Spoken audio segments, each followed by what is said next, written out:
Okay, so recently I answered the Quora question, why are people afraid of the far right rather than the left, or the far left in general?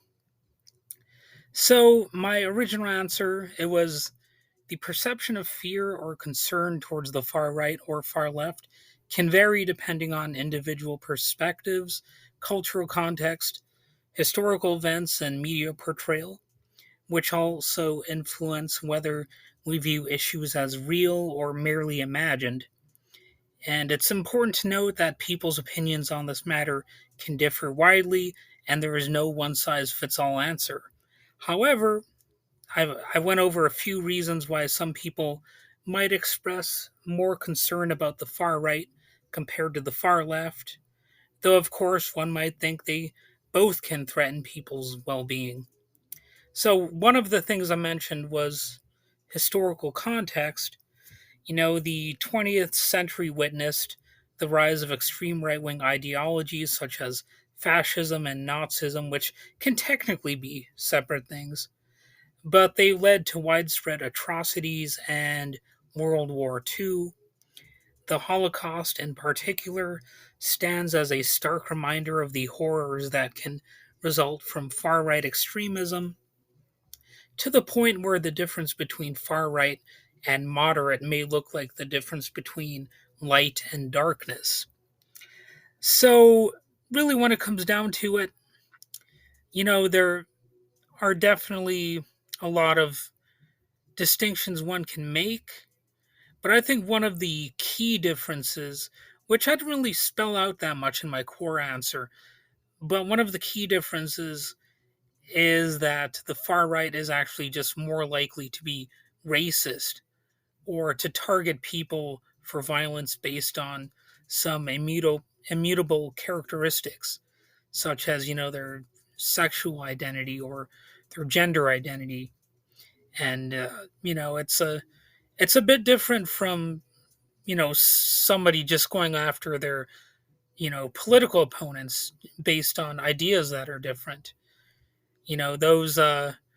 Those things can be bad. Like Joseph Stalin was obviously bad in many respects, and he of course left a big pile of dead bodies in his wake. Right? I'm not disputing that. I think a lot of people, including a lot of leftists, would not dispute that fact. I think a lot of people have distanced themselves from Joseph Stalin or the Soviet Union and all that kind of stuff. But really, one of the key differences is targeting people based on differences of opinion that might be changed or, you know, ameliorated versus targeting people based on things that they cannot change, really how they were born. And the 20th century, like I said, it gave rise to fascism and Nazism, lots of widespread atrocities, and World War II. Apparently, we didn't really learn all of the lessons from that. The historical context of the far right has meant that the extreme right has faced considerable social censure. For example, many mainstream politicians, organizations, and publications still label extreme right wing ideologies as racist, fascist, neo Nazi, and xenophobic. And certain political parties and candidates are campaigning for the abolition of human rights related laws, but even while they're doing that, they still have to try to distance themselves from those sorts of far right labels. So even like the really far right, they really have to walk things back because otherwise they will face enough backlash, and it could seriously damage their ambitions. But of course, they're working to change that. Pretty soon, I mean, we've already seen signs of it, but pretty soon they're going to be able to just fully come out without hiding. Again, they've teased this many times. Like that Tommy Tuberville guy has said that you know, people should not be ashamed of white nationalists in the military and stuff like that. He's definitely done a little bit more than just playing a tad bit of footsie with the Nazi types. He's basically like kind of French kissing them at this point, and that trend is likely going to continue for some of these people because it's really become normalized, and of course that's where they want things to go. So they're gonna push things further in that direction and really test the waters and see how much they can get away with. Of course, he also had Marjorie Taylor Greene speak at a not only far right event but a white nationalist event hosted by Nick Fuentes, who is who has not only said anti-Semitic things and denied the Holocaust and praised Hitler, but he also has spoken in favor of bringing back witch trials and witch burnings and things like that. So, there are definitely some terrifying things going on. And, the point isn't that somebody like Nick Fuentes himself is terrifying.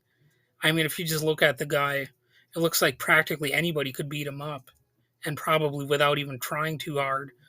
He's not the terrifying one. But, the fact that some people out there will be listening to him and saying, yes, this guy, I agree with this guy. That's really the scary thing. And of course, one of the confusing things about somebody like Nick Fuentes is that he has a Hispanic last name. Why? Why would somebody with a name like that have those kinds of beliefs? Well, that's actually a pretty old pattern in far right circles. They actually like to recruit and indoctrinate non white people to espouse their talking points because then they can say, look, even some people in other races agree with us that these groups are inferior and that we should be leading the way and making for a more pure future or whatever. And of course, they try to tie this into theocratic movement as well in a lot of cases. So even though technically you can have white nationalists who are not only of other religions but who are atheists, they do tend to have some sort of like mainstream religious claims that they will make to sort of not only recruit people but also actually add new ideas into the mix, like new moral panics, because let's face it, those are more common among people who are superstitious. And if you're superstitious, you're more likely to be able to fall for, far right ideologies like the blood libel kind of stuff, or belief in witch burnings and stuff like that, demons and all that kind of stuff. QAnon kind of claims as well, lizard people beliefs, beliefs that lizard people are running the government and, child sacrifice and all that kind of stuff. If you're if you're willing to believe in all that, you're already superstitious. So that's why religion and the far right really tend to go hand in hand, or you might even say like glove in hand, or something like that. Whatever term you want to use. In the U.S., the far right has sought to reclaim its space after decades of political disrepute, and it has not been truly collectively held accountable for any violent and destructive acts since the 1960s, when segregation was considered ordinary but suffered defeats legally. Since that time period, apparently there has been time for the far right to regroup and reconcentrate their efforts. And one of the main tools has been these moral panics that help combine different prejudices and fears and false beliefs and a lot of anti-scientific beliefs as well. Just a whole bunch of different conspiracy theories are being grouped together in convoluted and contradictory ways. But with a lot of people, they don't really see the contradictions, or they don't even care, right?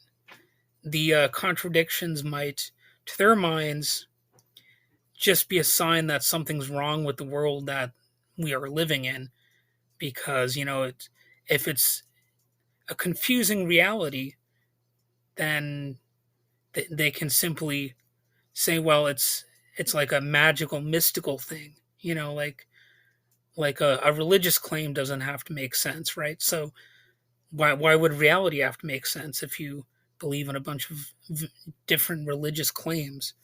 So a lot of the stuff really goes together, and they've given rise to a lot of far right sentiments nowadays, and not just in the United States. This has been global, but fortunately, there are definitely signs that a lot of this stuff is kind of suffering defeats here and there. I guess the question is, will they truly be defeated to a great extent this time around? Will they be essentially beaten back enough that they'll have a hard time regrouping and doubling down on their efforts? So, really, that's all I have to say about it for now. And yeah, if you've got any comments, questions, or concerns, I guess you could, you know, send them my way. I'm on social media. You could just look me up, Google my name or whatever, and maybe a conversation could be had. All right. Have a good one.